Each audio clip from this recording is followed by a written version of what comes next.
Bumalik sa Hong Kong si Henry Chan pagkatapos nitong magserbisyo ng maraming taon bilang US military. Pumunta siya sa kanyang dating school na Tak Chi Secondary at nag-apply bilang isang teacher. Nakausap niya si Principal Lin at sinabi nitong wala siyang karanasan sa pagtuturo, ngunit agad pinakita ni Henry ang isang recommendation letter mula sa isang mataas na opisyal, kaya tinanggap siya nito. Bago umalis ay pinaalalahanan siya nito na mababa lamang ang sahod sa kanila. Kinabukasan ay pumasok na si Henry sa paaralan. Nadismaya siya nang makitang magulo ang mga estudyante at hindi man lang siya binigyang pansin ng mga ito. May natutulog sa klase at ang iba naman ay kumakanta. Ang ilan naman ay nagluluto ng ramen sa isang portable stove. Bigo siyang makuha ang atensyon ng mga ito kaya't lumapit siya upang magbigay ng komento sa mga ginagawa nito. Sinabihan niya ang nagluluto na huwag kumain ng maraming ramen dahil naglalaman ito ng sodium at nakaka-high blood ito. Sunod nitong nilapitan si Gordon na nagtutugtog at tinulungan itong ayusin ang tono ng instrumento. Nilapitan rin ni Henry ang isang lalaking naglalaro ng online game at pinagsabihan ito.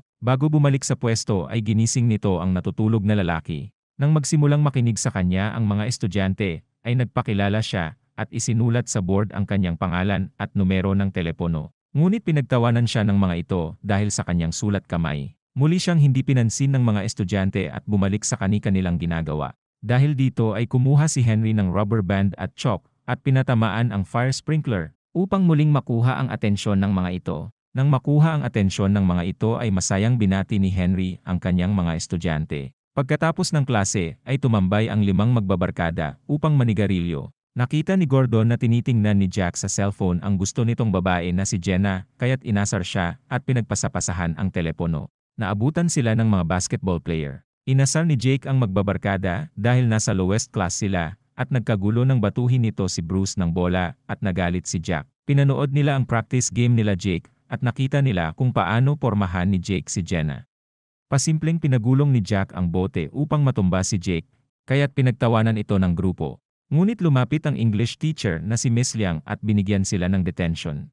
Upang maiwasan ang parusa ay ginawa nila ng prank ang guro at tumakas habang abala si Miss Liang sa paglilinis ng kanyang mesa. Sa kabilang banda ay bumisita si Chief Wong para sa school evaluation. Sa kabilang dako naman ay pinagplanuhan ng mga estudyante na maprank ang kanilang guro, ngunit mabilis ang kanyang reflexes, kaya't agad niyang hinampas ang plangganang may tubig na ikinagulat ng mga estudyante. Tinanong sila ni Henry kung sino ang gustong lumiban sa klase, ngunit may 3 itong katanungan na dapat nilang masagot ng tama. Hindi naniwala ang buong klase, ngunit seryosong nilapitan ni Henry si Jack at hiningi ang isang pack ng sigarilyo. Tinanong niya ang lahat kung anong chemical ang nasa sigarilyo. Sumagot naman si Gordon at pinayagan niya itong lumabas sa klase. Bago umalis ay inasar ni Gordon ang klase, kaya't gumawa ng ingay ang mga estudyante sa kagustuhang lumiban ng klase. Tinanong muli ni Henry kung ano ang mga parte ng sigarilyo. Agad sumagot si Bruce at pinakita ni Henry sa board ang parte ng sigarilyo. Isa-isang sumagot ang mga estudyante sa tanong ni Henry.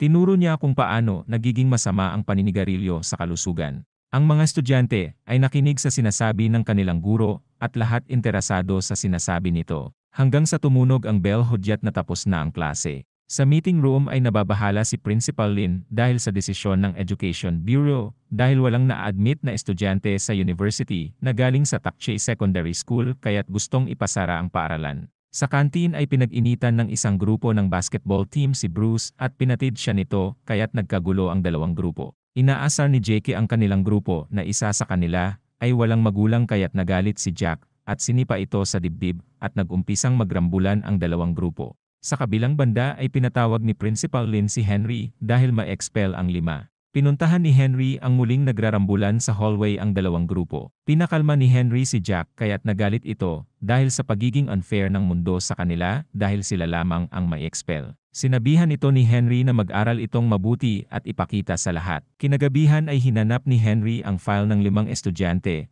at inalam ang background information. Napag-alaman niyang nagmula sa Pakistan si Gordon. Mahilig itong kumanta kaya't gusto ni Gordon maging isang musician, ngunit pinagtatawanan siya ng mga tao dahil magaling siyang mag-Chinese at hindi nababagay sa kulay ng kanyang balat. Si Gladys naman ay pilit kinukuha ang atensyon ng ama dahil mas mahal nito ang anak na lalaki. Gusto naman ni Gladys na maging isang racer.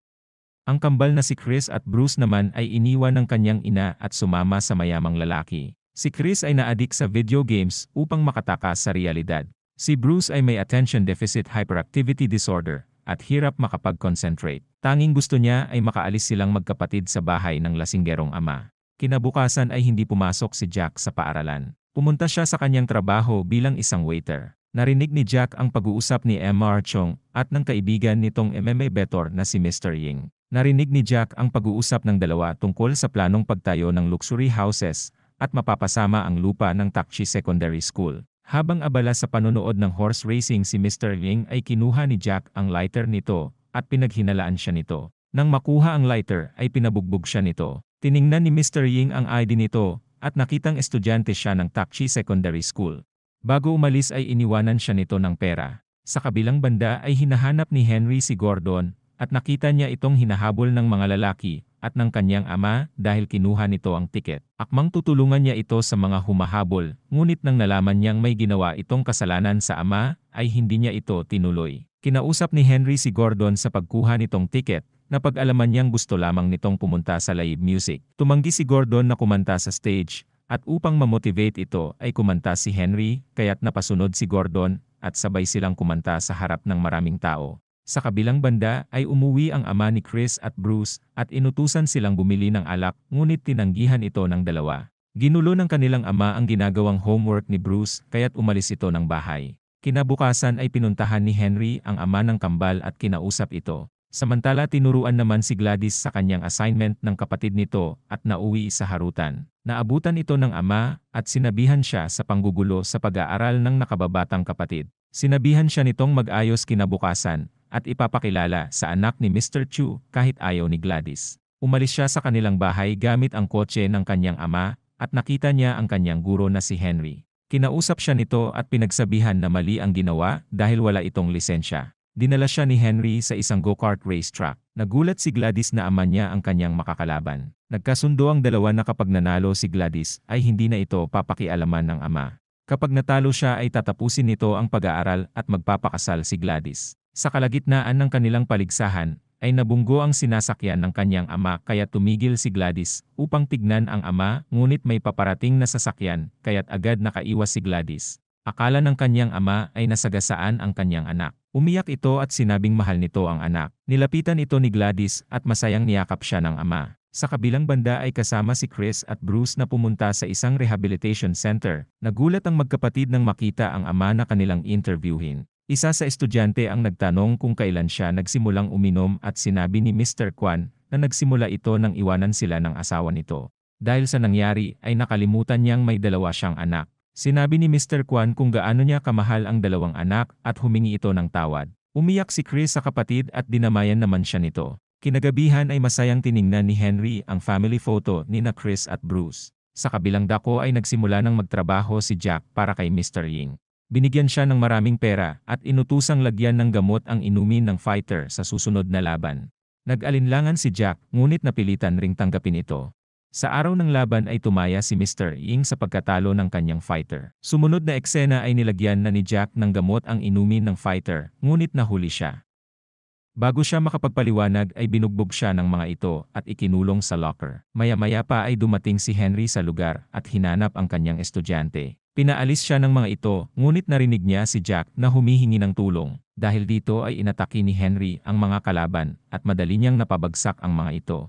Sumunod niyang nakalaban ang mga MMA fighter, kaya't mas lalong tumindi ang laban, ngunit naiwasan pa rin ni Henry ang mga atake nito. Kalaunan ay napatulog niya ang fighter na may laban sa araw na yon. Sa ospital ay ginagamot ang mga sugat ni Henry at sinubukan naman ni Jack na sabihin ang katotohanan, ngunit napigilan ito ni Mr. Ying. Umabot sa media ang nangyari at nakilala si Henry dahil sa pagpabagsak sa professional fighter upang iligtas ang kanyang estudyante. Dahil sa nangyari ay napahanga ang mga estudyante ng paaralan at maging ang kanyang mga estudyante ay sumaludo sa kanya. Sa nakaraan ay makikitang isang pasaway na mag-aaral si Henry. Binato niya ng water balon ang isang estudyanteng nagtutugtog ng piano sa isang event, nilabanan niya rin ang parehong estudyante at aksidenteng nabali ang kamay nito. Dahil sa nangyari ay nasuspende siya, kaya't napilitang dalhin sa Amerika. Simula sa araw na yon ay maayos nang nakikinig ang mga estudyante sa kanilang guro at nag-aaral ng mabuti para sa darating na college entrance exam. Masaya ang magbabarkada maliban kay Bruce na nalulong sa Ritalin.